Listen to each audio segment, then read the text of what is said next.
know how we've been talking about sacrifices. No one here comes to Torah study. That's very. Anyway, I had all my windows open and there were these noxious fumes coming into my window from some sort of fire. And then I asked somebody and they said, this is Greek Orthodox Easter Sunday. So they do things like that. But now it gave me some idea of what Yes. it's. These traditions continue. Isn't that interesting? Except it didn't make me feel too well, I'll tell you that much. Oh, here comes our Zach. Oh dear, toxic fumes. Whatever, yeah.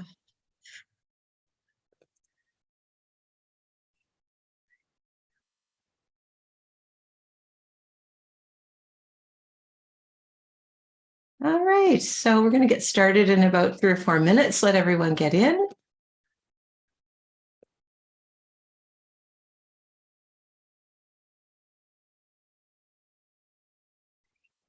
Marla, can you hear me, Marla?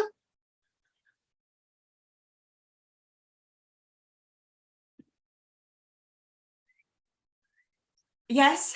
Hello. Did you have any problem with the link joining today? No, because I used the one from the Twit. Okay. Like I just, the one Very I always. good. Very good. Okay. Hi, sweetheart. Hi, Zach. Hi, good morning. Good to see you, my dear. Sasha, I'm so glad you could join us.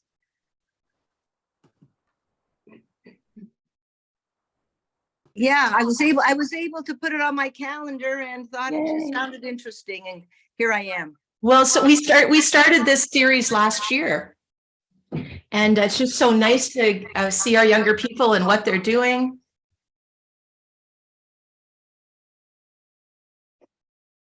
And yeah, it sounded very interesting, and it's really nice to see the young generation. And 1 second, I have to turn something off. Yeah, I'm hearing an echo too. Okay. Hold on, I have trouble here with my computer, etc. How's that? Does that work better? That sounds much better. Yes. Well done. Okay, we're a minute away from starting and people are gathering, and I'll keep admitting people, Misha, so you can focus on your amazing hosting job. All right.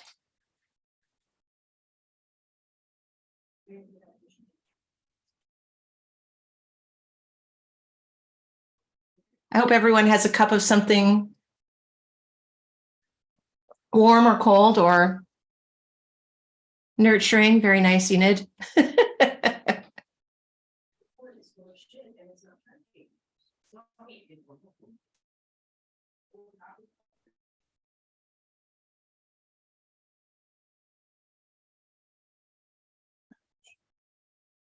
Oh, what a nice group here today.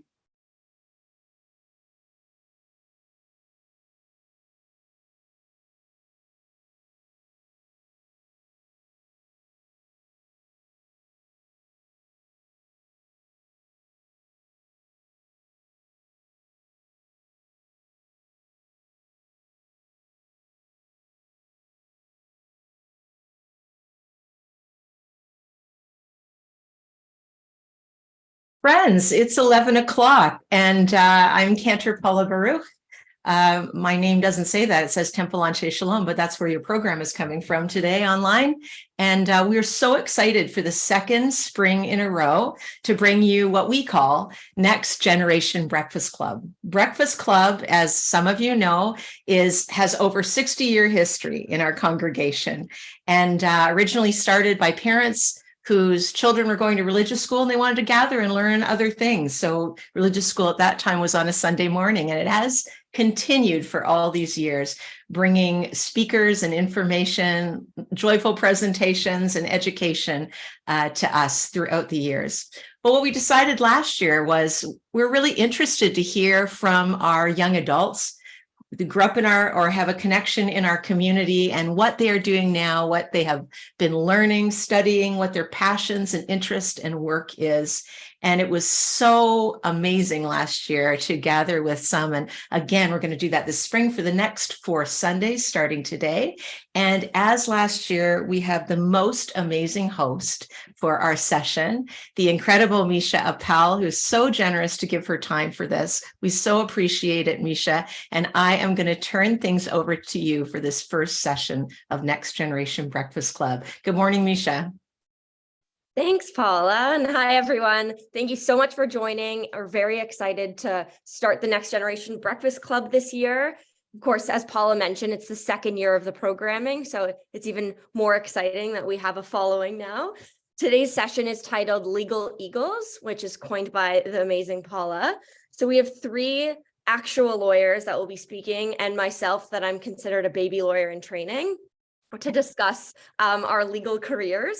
I'm really excited to be joined by Len Loweth, Zach Cohen, and Dana Christenfeld.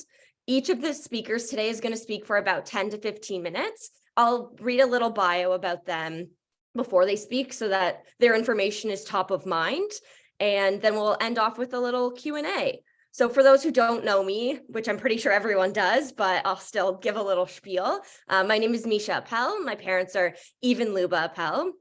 I'm just finishing up actually just finished my last law school class this week. So I'm almost done. I just printed off all my bar materials, which is not exciting at all. So I'm starting to study for the bar.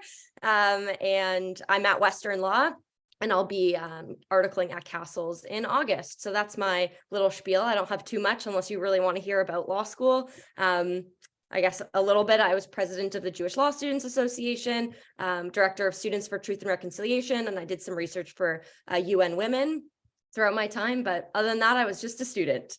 So I think we're going to start out with Len. I'll give a little spiel, and I think we will pin you so that your lovely face is on everyone's screen. So Len attended Western University to study international relations and then received his JD from Dalhousie in Halifax. He joined Castles as a summer student and completed his articling there as well.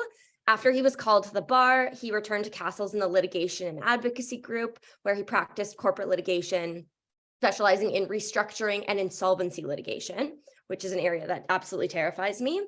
After 5 years at Castles, Len joined AIG Insurance Company of Canada's financial lines claims team, where he handled a variety of litigated claims and advised insureds and their counsel in the areas of director and officer liability, employment liability, cyber breaches, and securities class actions. Very recently, Len moved to UCLID, you'll have to correct me on that one, transactional, as the Canadian M&A claims manager and counsel, where he specializes in the emerging area of mergers and acquisitions insurance. So Len, we'd love if you could take it away about 10 to 15 minutes, and then we'll do Q&A at the end for everyone. So write down your questions because this is going to be interesting. Sure, absolutely. Thank you for that introduction, Misha. That's I think you summed it up pretty well there.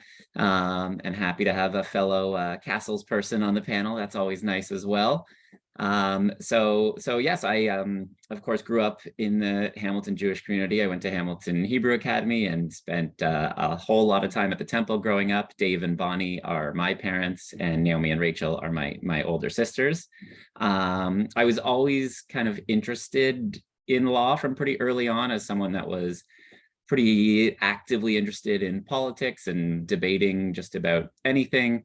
And also I was very fortunate to have, my oldest sister, Naomi, who's about 8 years older than me, as a lawyer as well. So I kind of got to watch her path through school and law school and getting into practice early on as well. So certainly very, very privileged to have kind of that family support and role models to kind of go into that practice and see if that was something I was interested in. I had really enjoyed law school out at Dalhousie. I always think of school as a really good opportunity to travel, kind of keeping in mind that I thought I would end up in the GTA region for practice finishing up. I was kind of interested in seeing somewhere else in the country and really enjoyed Halifax. It's a great city, and the law school at Dalhousie does kind of regional acceptance. So they've got kind of 25% from the Maritimes, 25% from Ontario, 25% from Alberta and BC, and the rest is kind of a mix. So you end up with a really cool kind of national alumni group who've been really interesting to kind of follow along in their careers. And if you end up traveling for work or personal, you kind of have law school connections all over the country, which is really, really nice to kind of have that network built out early on.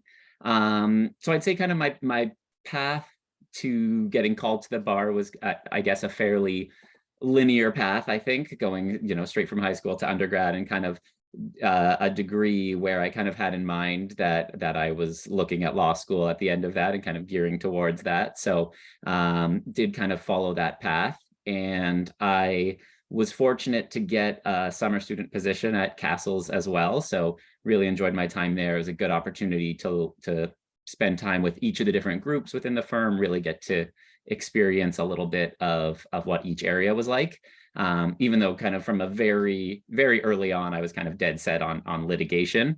I wasn't that interested in kind of the more corporate areas of law, even though I've kind of found myself in a very corporate side of law now. And I think that's kind of one of the themes that I've seen from school and early practice is very much where you end up. And I find this in talking to a lot of the lawyers more senior to me, both in private practice and in-house, or people who are doing kind of non-legal roles at all now, there's a group of people that seem to have kind of a very dead set, this is exactly what I want to practice, and this is how I'm going to get there. But I'd say for the vast majority, it seems to be a combination of kind of opportunity and chance. Just kind of depends what's going on at the time, depends who you meet and kind of what you fall into. I, as Misha said, ended up doing kind of commercial litigation. And then for my last couple of years at Castles was doing a lot of bankruptcy and insolvency litigation, which likewise, before I started doing that, was an area that terrified me and I knew nothing about it at all. But I happened to be in the courthouse in Toronto, the commercial courthouse, in, I think it was January 2015, which was the morning that Target Canada filed for bankruptcy. So if everyone remembers when Target came to Canada and everyone was very excited for them to be joining here, and they did this massive rollout. They opened 133 stores across the country at once. If you ever went into one, then I'm sure you were very disappointed by the offerings and found the shelves half empty because they hadn't really set up their supply network or anything else yet, or it was kind of a massively mishandled rollout of a whole bunch of stores and a whole bunch of real estate across the country. I think in Ancaster, it was the Meadowlands store that they took kind of one of the anchor stores there and rolled out. And so it had just so happened that I had been chatting with one of the insolvency partners at Castles the day before and was telling them what I was going to be in court on for the next morning. And the Ontario court system is still pretty antiquated. It's gotten a lot better through COVID when they've had to go to kind of remote court and having a bit better of an online filing system. But back in 2015, if you heard, oh, this company's in court today, they're filing for bankruptcy, there was no way to hop online and look at the court lists and say like, oh, who's acting for this company, what judge are they in front of, or anything like that. You had to physically be in the courthouse and you'd look at a big bulletin board every morning and there'd be a printout of here's the list of cases today and here's the judge that's hearing them. And I think it still is. It's that old paper that comes out of the printer that you have to peel the sides off of and rip off it really feels like you're going back quite some time for how the Ontario court process works. But it just so happened that I was in court that morning and I got out of court and had a number of frantic phone calls that I had missed from the insolvency partner I'd been speaking with the day before, because when companies file insolvency, it's generally top secret, except for the couple of firms that are helping them out until the day that they file, because then everyone's kind of quickly lining up to get their ducks in a row and make sure they get their claims in and everything like that. So I got that frantic phone call of, hey, check out the list, who's on for this company, what's the situation, what's going on.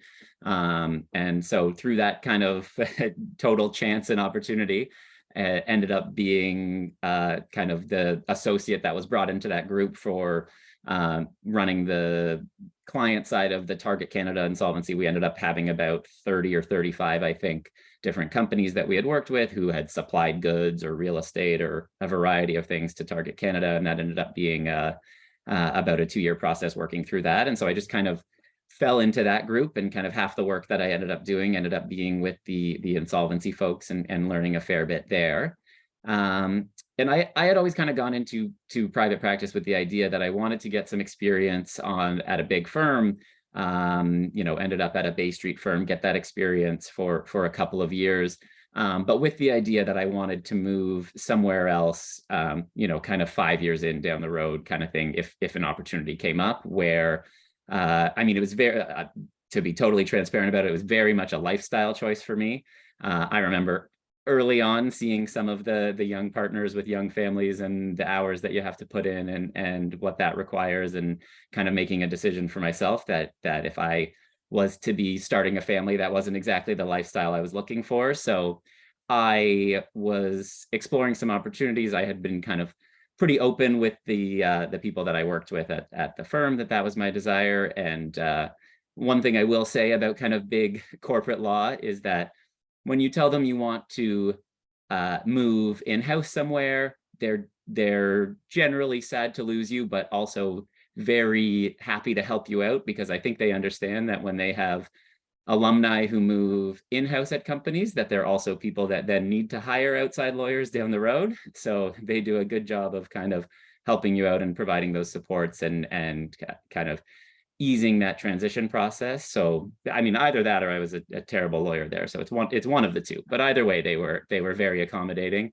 which I really appreciated. So, one thing that I've really learned about the practice of law is that there's kind of endless opportunities of where it can take you. You can certainly stay on that linear path and stay at a big private practice place and put in the time and build up a clientele and kind of go that route. And if that's not something that interests you, there's a ton of other opportunity in there. And most of the time it's areas you didn't know about ahead of time, or areas that you stumble into or learn something about through a client, and it ends up becoming something that you find interesting. I wanted to move in-house with a company, but still keep a little bit of a toe in the litigation area.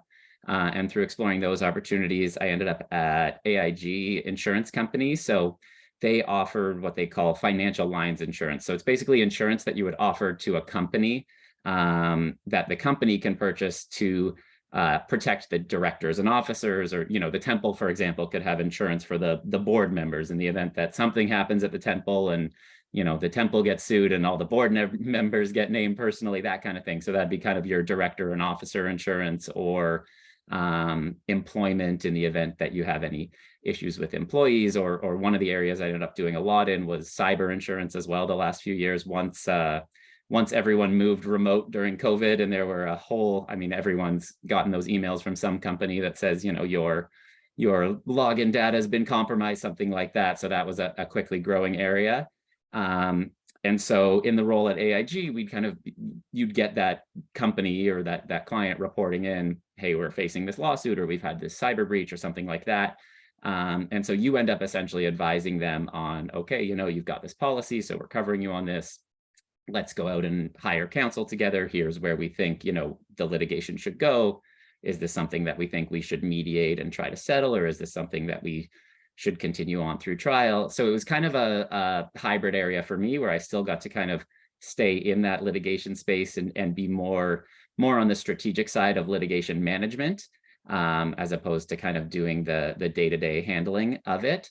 And then very much get to enjoy the benefits of a more kind of strict 9-to-5 schedule. I had twins born a few months after I joined AIG.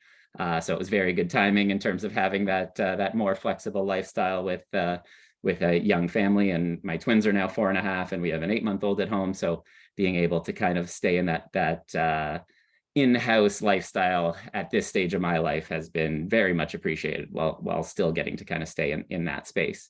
And then, very recently, actually at the beginning of March, so it's only been about 6 weeks, I moved to a company called Euclid Transactional, which is, again, it's the kind of thing where it's an industry you don't even know exists until you kind of come across it a little bit, but they specifically do mergers and acquisitions insurance, which was kind of a niche or subset of what I had been doing previously. It was an area I dealt with a little bit, and this is a small company that has an office in New York City, and they've had an office in Toronto for a couple of years.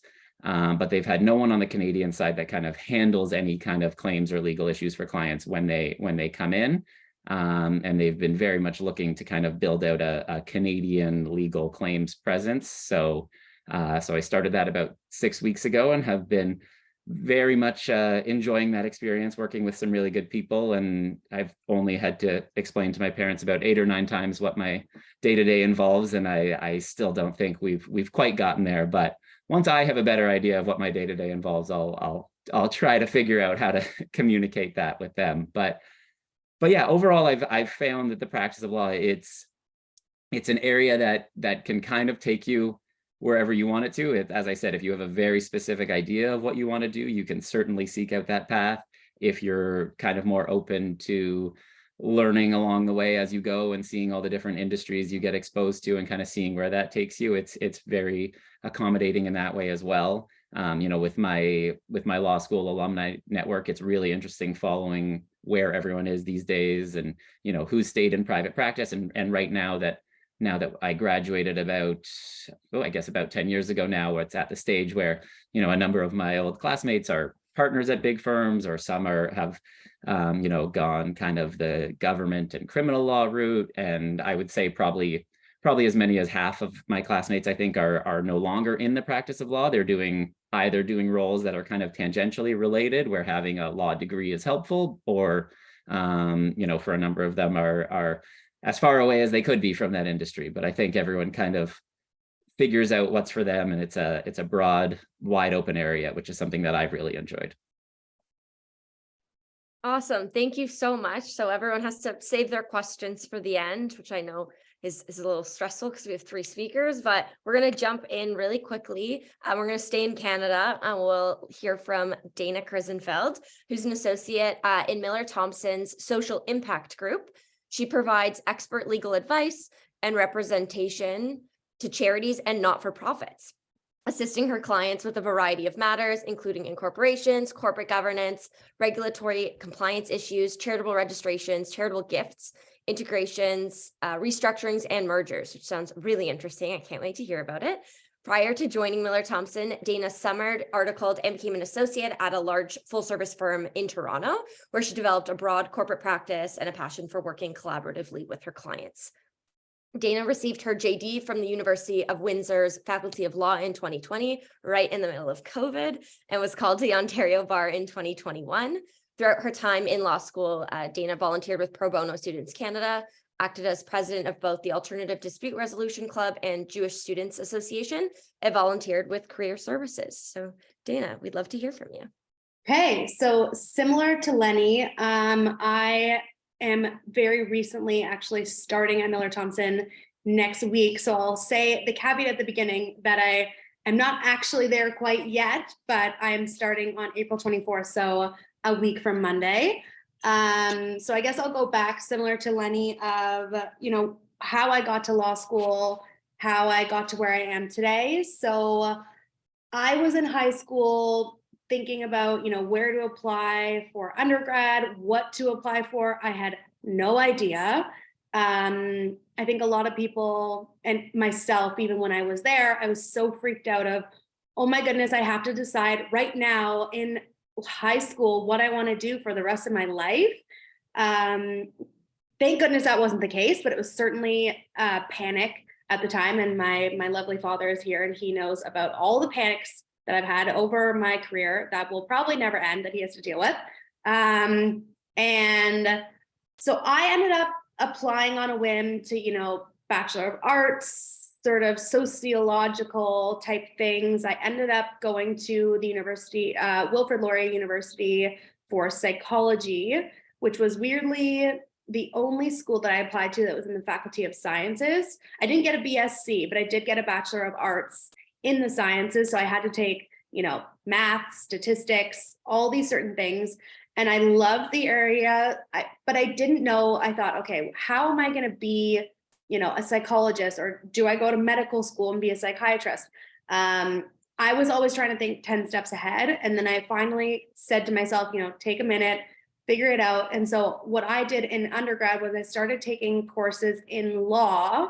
And I thought, you know what? It's a no stakes way to give it a go. Maybe I'll love it. Maybe I'll hate it. Let's just see. So at Laurier, they had something called a legal studies option. So it's kind of like a minor, but unlike a minor, it showed up on your diploma and your degree. So I thought, you know what, let me give it a go. So I took things like business law, intro to Canadian law, politics, legal writing. And I thought, you know what, I actually really like this stuff. And I started thinking, okay, what are the steps to get to law school, being a lawyer? And I graduated in 2016 from Laurier. I then took that summer I used it as a job pretty much to study for the LSATs.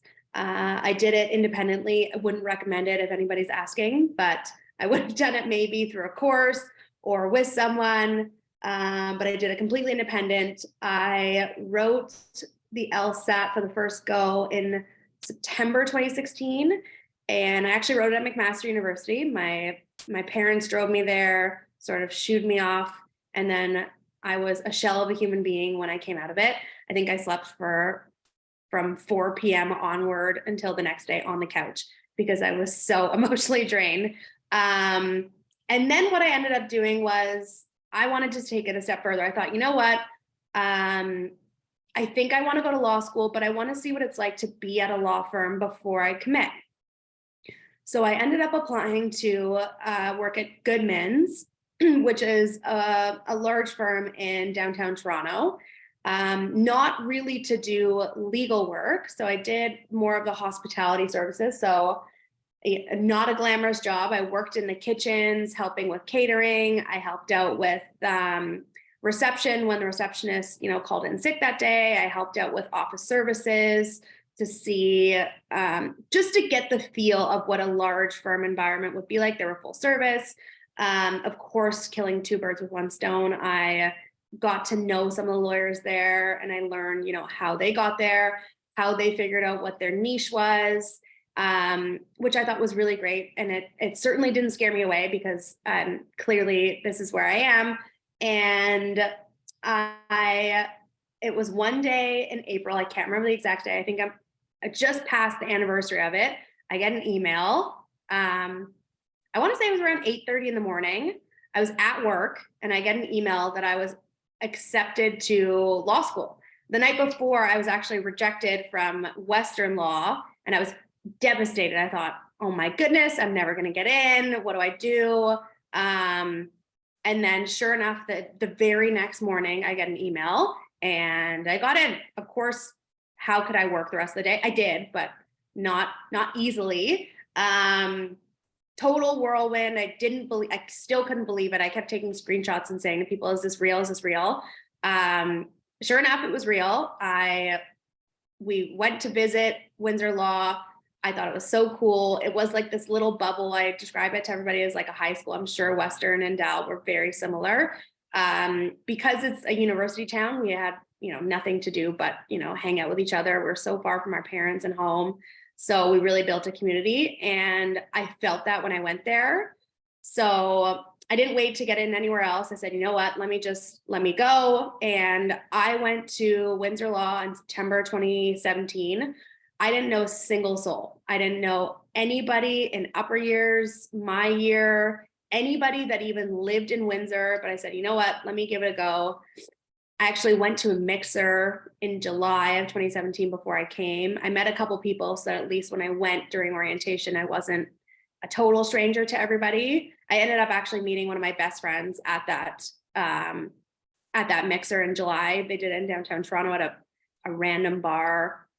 And to this day, we're thick as thieves, the best of friends. And I started trying to figure out ways that I could get involved in the community, whether it was the Windsor Law community or just Windsor in general. My funny story is that I went to the Chabad house at Windsor, sort of kicking and screaming. I said to my parents, I don't want to go. I don't know anybody. What if it sucks? And my parents said, you know what, just go. If nothing else, you get some free barbecue. And then if it's done, just go home. And sure enough, glad I went. I actually met my fiance there. So we're getting married in a month. And sorry, my dog likes to make appearances, but and ever since then, I sort of never looked back. I loved Windsor Law. I have nothing but great things to say about it. I had the most amazing time. Of course, I was part of the first COVID group. So it was in March 2020 or mid-March 2020, my parents said, you need to come home. You need to come home. And I thought, what, why? And they said, just pack a bag for, I don't know how long. And the weekend before, we had our law ball when I was a third year student canceled. We were all so upset. My friends and I still got our dresses on. We went to the fanciest restaurant we could in Windsor, which there was not many. And I went home. I think I want to say St. Patrick's Day. And then the next time I ultimately went back to Windsor was to move out of my apartment. But I finished law school at home in my parents', at the dining room table, I think in my bedroom, writing an exam online. And that was it. I studied for the bar online by myself in my childhood bedroom. I wrote the bar at my dad's office because if anybody remembers summer 2020, we still couldn't go to restaurants. You couldn't really go anywhere. And it was difficult to kick out my entire family for hours at a time for complete silence. So I went to my dad's office, which was guaranteed to be quiet, had some hiccups along the way due to obvious technical difficulties that probably shaved a few years off my life, doing the bar entirely online. And same thing, I articled during I would like to call it the weirdest year ever. I articled in September 2020 to May 2021. And, it was a time where nobody was really going into the office. I still went into the office to try and figure out, what office life would be like, and at least to get some sort of separation from, the four walls of where you live. And when I was at Weirfolds, I summered an article at Weirfolds previously, obviously prior to Miller Thomson. And at the time I didn't know anything, but the great thing about Weirfolds was that it was so broad. You didn't have to go into a certain practice area. Some law firms, which are great, some firms are so huge that they have to separate students into, you're doing employment for a month, then you're doing, tax for another month. So Weirfolds was smaller in the sense that we never specialized as students. So, in a day, I could be doing some bankruptcy and insolvency work. I could be doing M&A work. I could be doing, a litigation memo. I could be helping out with a trial. So in a whole day span, I could be working on 10 or 20 matters at a time, which was great because I learned quickly what practice would be like. I knew that when I was going to law school and being a lawyer, all I knew is that I was not a litigator. I knew that I was never going to be one. I'm not the type to, as much as I'm speaking now, but I hate public speaking. I always did. I'm not an argumentative person. If anybody who knows my brother, everyone thought that my brother would be the litigator and the lawyer in the family. No one ever thought it would be me. But I knew that when it came to me considering what specialty or what area of the law I wanted, I knew I didn't want it to be litigation. So that was sort of my base of what I didn't want. And then I started figuring out what I did want. And I knew that I wanted it to be transactional purely because I'm a people pleaser. And I knew that I wanted something where everybody's happy, no matter what. Yes, you might argue along the way, push comes to shove, but at the end of the day, everybody gets the same result. Someone bought something, someone sold something, someone gave money, someone got money, and everyone's happy. We all leave with a smile on our face and a handshake. So whether that was real estate or corporate, securities, what have you. So I dabbled in all of it, and I ultimately landed on doing private mergers and acquisitions when I was at Weirfolds. And I was hired as a student in the private equity group at Weirfolds. So I was doing anything from, share deals, asset deals, buying and selling, helping with third-party agreements.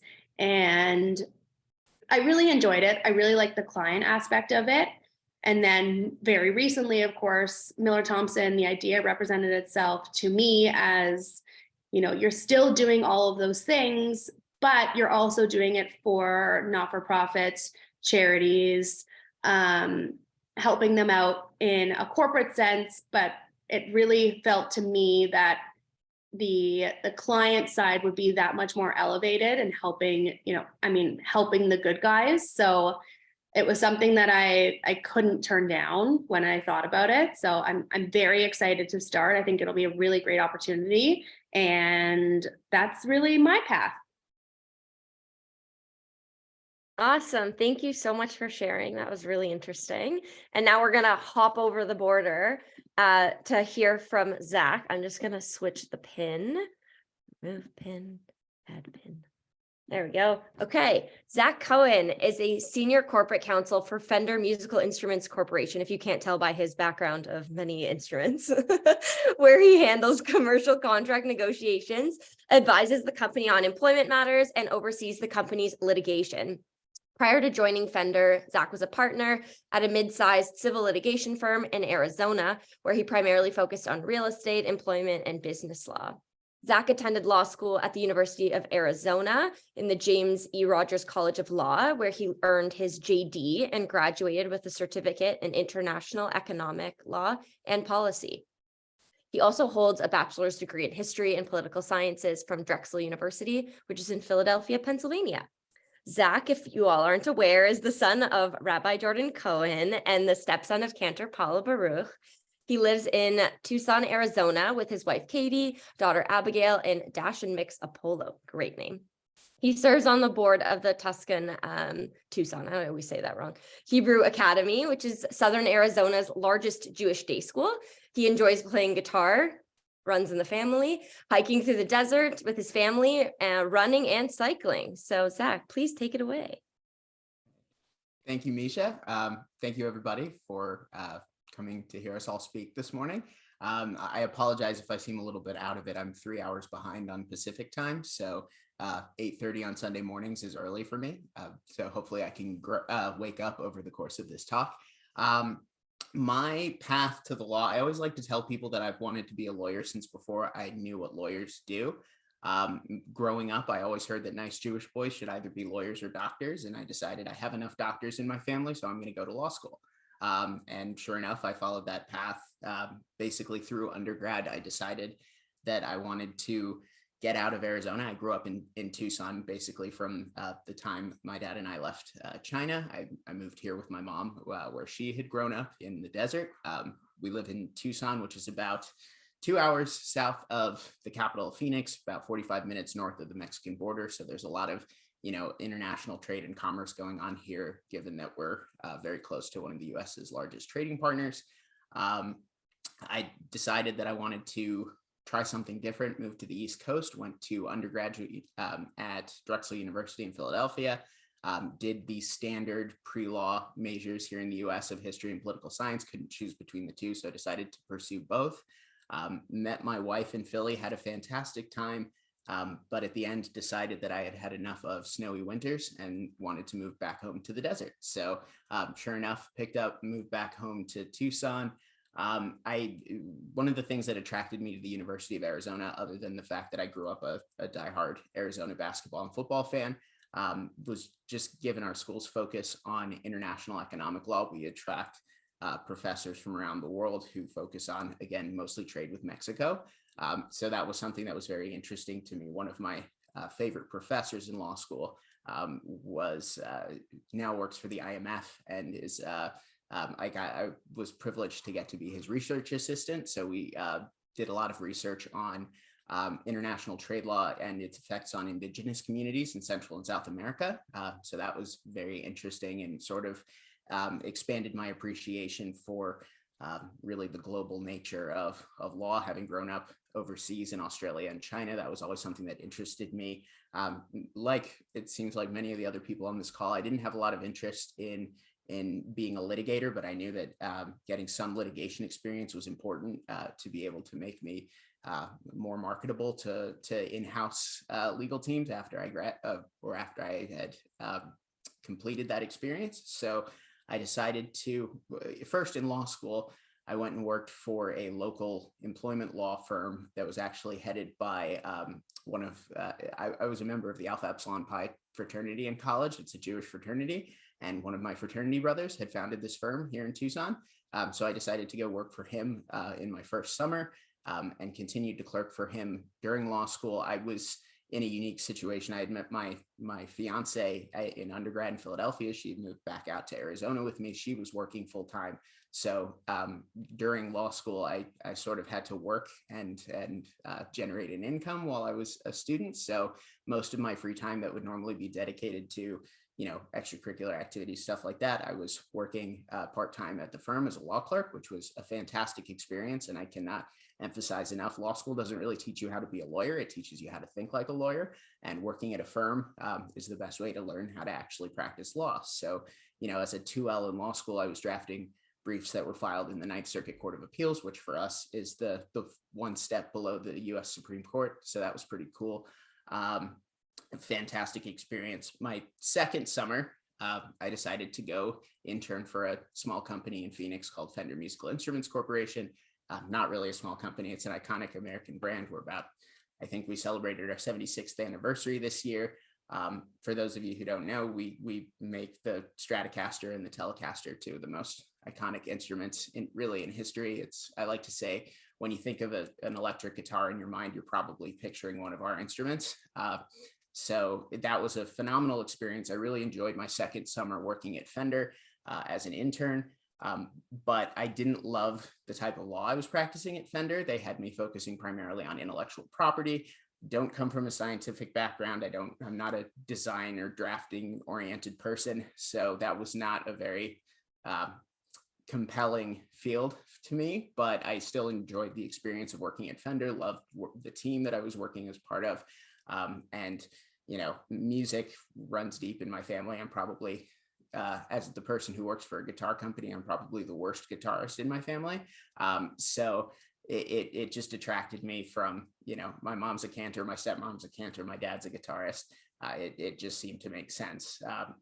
So loved working at Fender, but there weren't really any openings in areas of the law that I was interested in practicing when I was ready to graduate. So I went and worked for a mid-sized regional firm offices in Tucson and Phoenix. I was primarily a litigator, and the idea was that I would get a couple of years of litigation experience and then go looking for an in-house opportunity.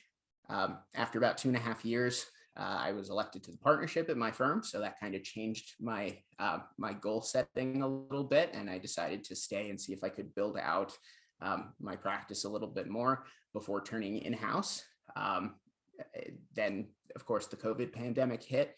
One of the interesting things about my firm, it is a very, very conservative law firm, even by Arizona standards. So we were expected to go back into the office in April of 2020, if that, which was not my idea of a good time. So around then I started looking for other opportunities, and after about a year, saw a job show up on the career postings from Fender. So I reached out to one of my old colleagues who had since been elevated to general counsel at Fender, and he welcomed me back with open arms. And now he's my boss. And the last year or so working at Fender has been the best career experience of my life. I get to work on everything from employment law, which I'd say takes up probably the bulk of my time. We are one of the only American corporations that chooses to have its corporate headquarters in Arizona and the bulk of its manufacturing in California. The significance of that is in the US, employment laws are very state specific. And as you can imagine, the employment laws in the state of Arizona are much more employer friendly than the employment laws in the state of California.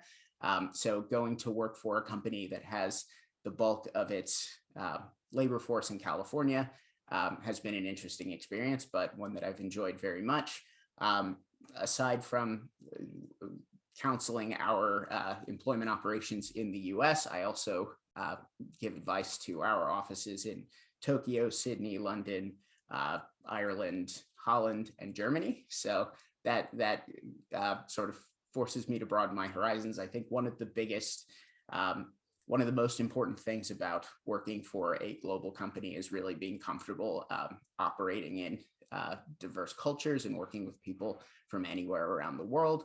And I credit that to, the experience I had growing up, living in Australia and China, spending my summers in Canada. I feel like I can sort of get along well with anybody, regardless of where they're from. And that has proven to be invaluable, especially, again, working for a big global company. I think one of my favorite parts of my job at Fender is just seeing projects that I work on get, publicized in the media, seeing them on TV.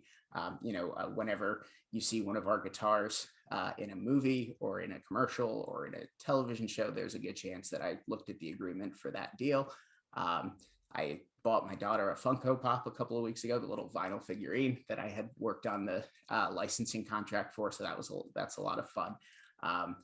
I think my daughter is under the impression that I'm a professional guitar player because she doesn't understand that other people could work for a music company who their primary role isn't being a musician, but it's a lot of fun. So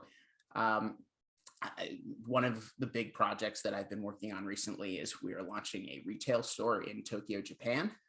And I've been negotiating the real estate agreements, the leases and permits and stuff for that. I have the good fortune of getting to go out to Tokyo next month for the grand opening of that store, which is going to be very exciting. But I think, some of the just tools of the trade that I've picked up over my time, both as a litigator and working in-house, I think, a lot of the cliches really ring true that your reputation is everything. And, whether you're working in a legal community with other lawyers, it's much easier to litigate against people when they don't hate you and when they're willing to extend you professional courtesies like, my daughter was sick last week. Could I have another week to file that reply brief to your motion for summary judgment? Just makes life much easier.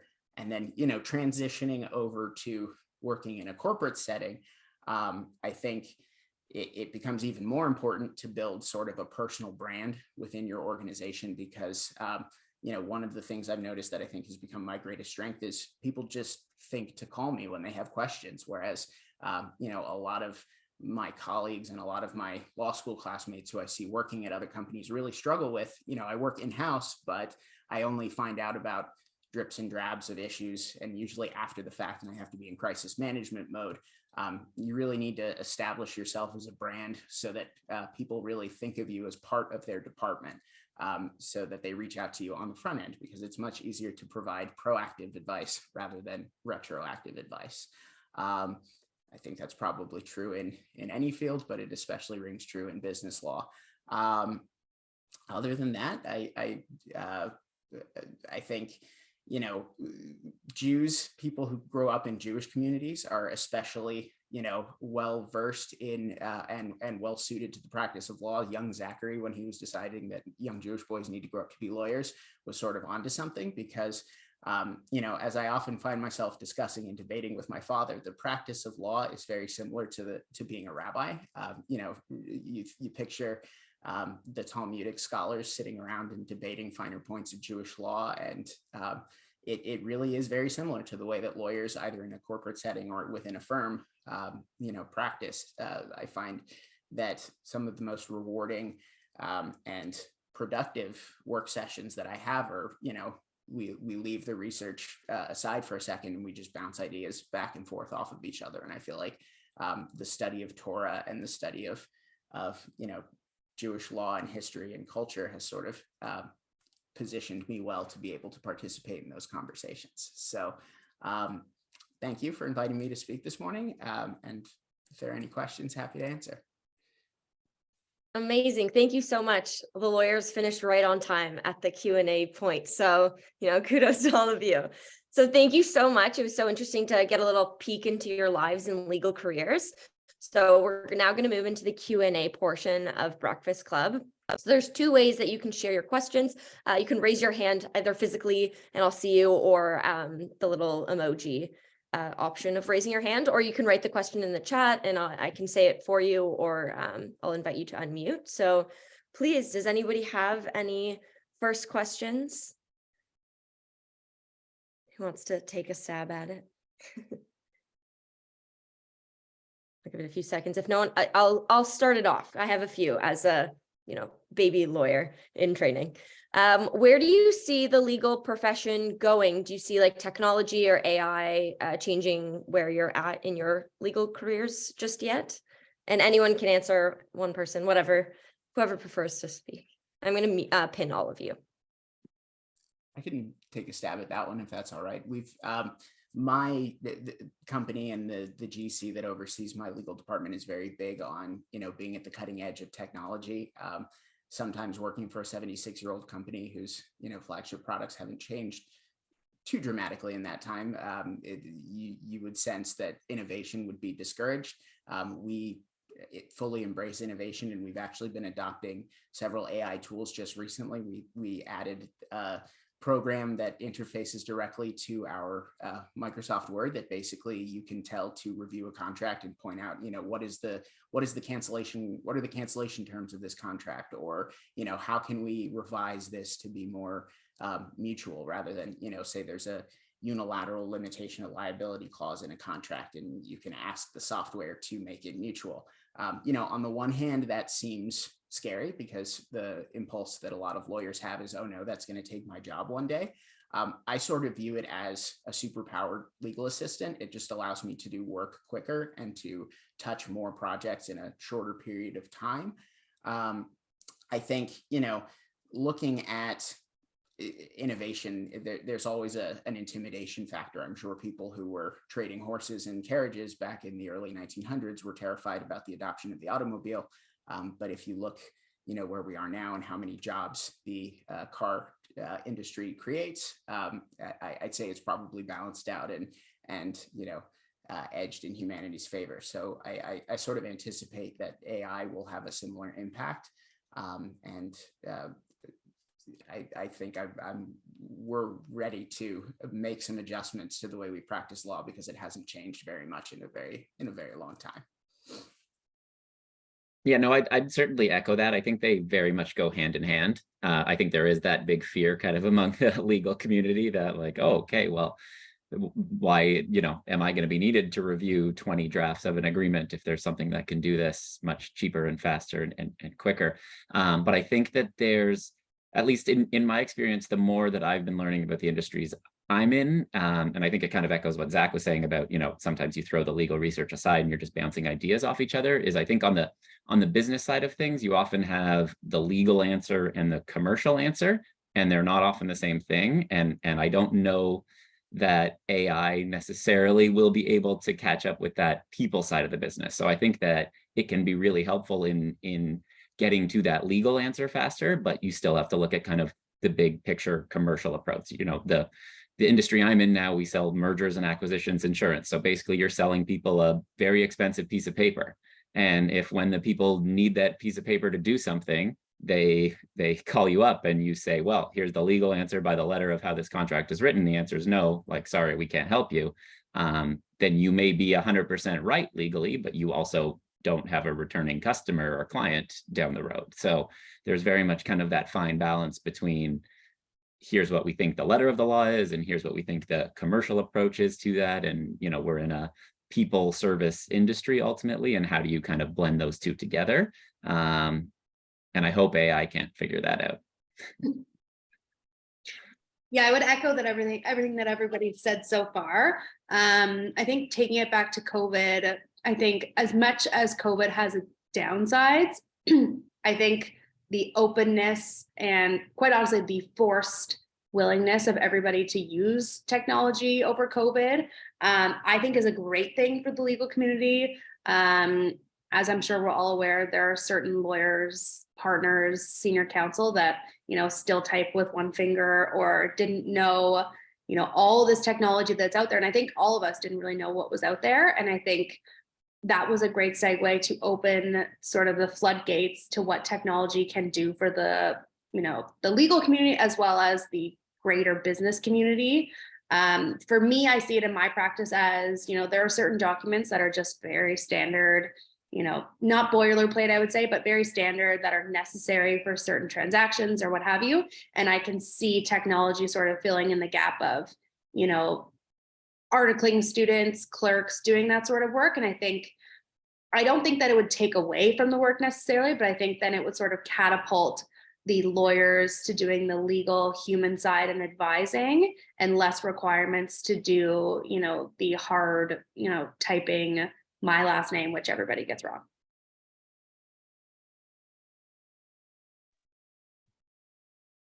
That's awesome. I got a little tip in the chat, and I'm gonna adapt it a bit so everyone can answer. You've all done really interesting things. So I'd love to hear about what was the most interesting and maybe obscure opportunity that you had in law school. For example, Len, I've been told that you did a Malawi internship. So we'd love to hear about like fun little tidbits like that, to hear more about what you guys all did. I have a sense my mom might be on the line.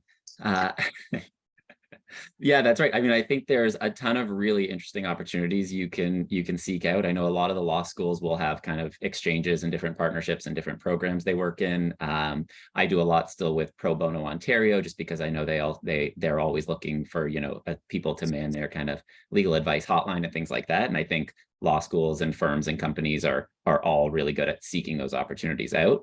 I was super lucky in law school. I went, I think it was summer 2011, a small organization in Malawi called the Center for Human Rights Education, Advice, and Assistance. And it was a small organization I was actually introduced to through a friend of my sister's. So my sister Naomi went to law school in the States, and one of her friends there had done some work. She was an associate professor in international law who had done some work with this organization. So there were about 10 people in Blantyre, Malawi, which was the capital there. And they were a strategic litigation organization trying to advance human rights there. So Malawi, just like Canada, was a constitutional monarchy system, had essentially kind of, all the same rights as within the charter, but a judiciary that had never really quite implemented it or respected it. So what this organization did was they sought out kind of strategic cases internally to move forward certain concepts. So they had been working on the concept of bail for a long time and had finally gotten bail rights kind of established there. And so I went over there for about 6 weeks and lived in Blantyre and was working with them. And at the time that I was there, they were specifically working on finding the right case for bail rights for homicide remandees. So for people who had been arrested on murder charges. And Malawi at the time was the only country in the world with 100% arrest rate on murders.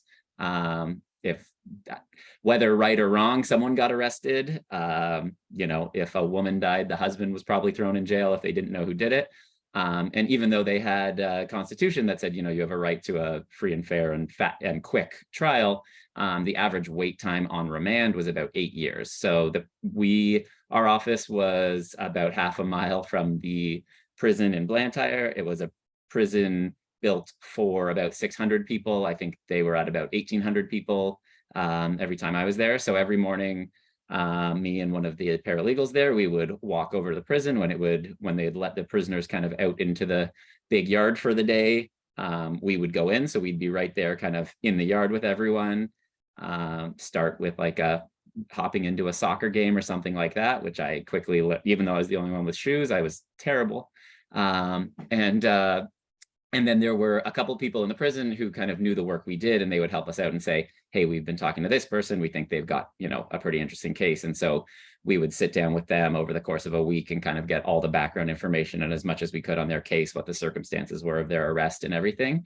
And then go back to the office and kind of work on putting together the bail applications. So in the course while I was there, I think we did probably 11 or 12 kind of bail applications. And ultimately did have some success there, which was really good. So I think 4 or 5 of the individuals we were working with were released. All of them were people that had been held without trial for kind of between 5 and 8 years, that kind of thing. But super interesting organization and really, really cool experience to work there. I'm still pretty sure it's the only reason I ended up getting a job at Castles. My grades were very average, but I had a really interesting story to tell in all the interviews, and it went over very well. So yeah, really interesting opportunity. And as I said, I've kind of kept an eye out for some of those interesting pro bono opportunities as they come up here. Amazing. Does anyone else have something really interesting to chat about? I think I saw Dana, you unmuted quickly. Oh, no, I don't have anything that wild and crazy or exciting. I guess mine is a little more classic. I didn't go on an exchange. I thought about it, but obviously by the time 2020 hit that, thank goodness I did not go anywhere. And I would say for me, and it's not, an aha moment or a life-changing thing, but for me with law school, I wasn't the type to just sit at my computer and just, read all day, type all day. Of course, hanging out with friends is important too, but for me was getting involved both at Windsor Law in the community and in the Windsor community outside of law school.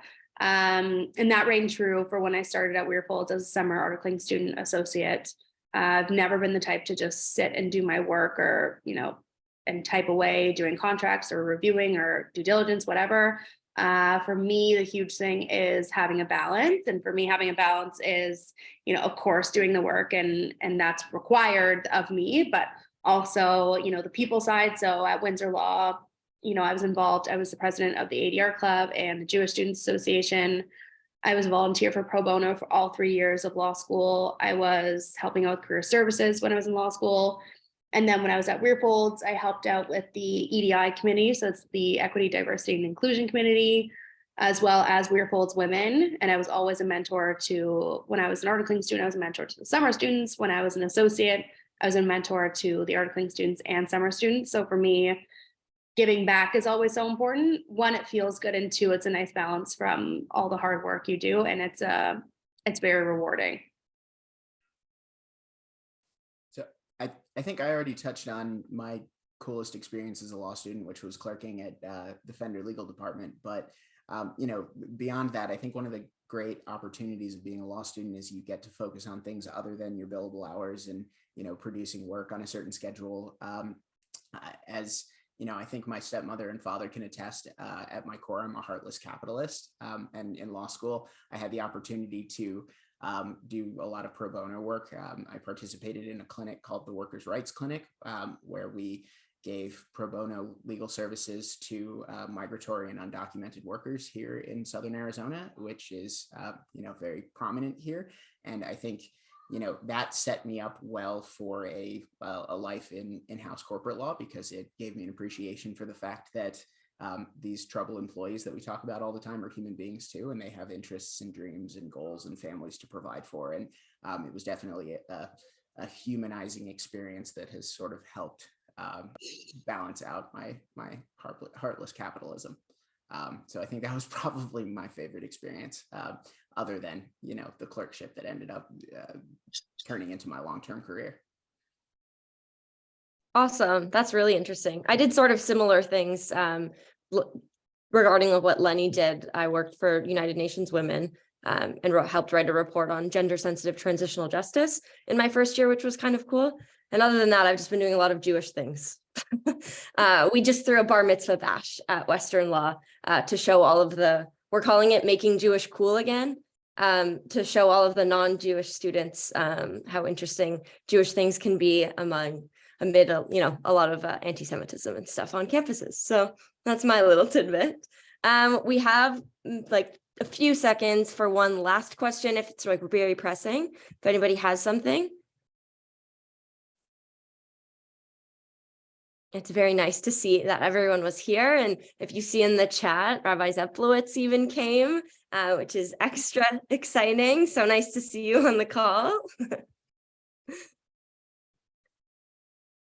I just want to say that I'm Shepen Nachas here, seeing everybody who I knew as children and babies now such an amazing, accomplished, wonderful adults, and it's just the best. It's just the best. Thanks for including me. Yeah, we're so glad you could join. Well, with that, I'm sure if anybody has any questions, you're welcome to send them over to the temple, and we'll try to spread them out and to all of the speakers. So we're really excited and so glad that everyone was able to join us today. Zach, Dana, and Lenny, thank you for taking the time out of your very busy schedules, and for everyone for joining us. Next week, we're doing more Next Generation Breakfast Club. Same time, same place, 11 a.m. on Zoom. We'll be hearing from Ariel Ern on Israel, the environment, and human rights. So if that sounds interesting to you, which it should. We're excited to see you join us back next week. So thank you, everyone, and hope you enjoy the sunny Sunday that we've got. Misha, you are amazing. Thank you so much for being our host and putting this together. It's really been wonderful. Thank you to Zach, to Lenny, and to Dana. Wow. And for all of you for coming out. It's really wonderful to reconnect and heartwarming and educational. It's really amazing what you're all doing. You make us so proud, all of you. Thank you so much and have a wonderful Sunday afternoon, everyone. Thanks so much for having us. Thanks so much.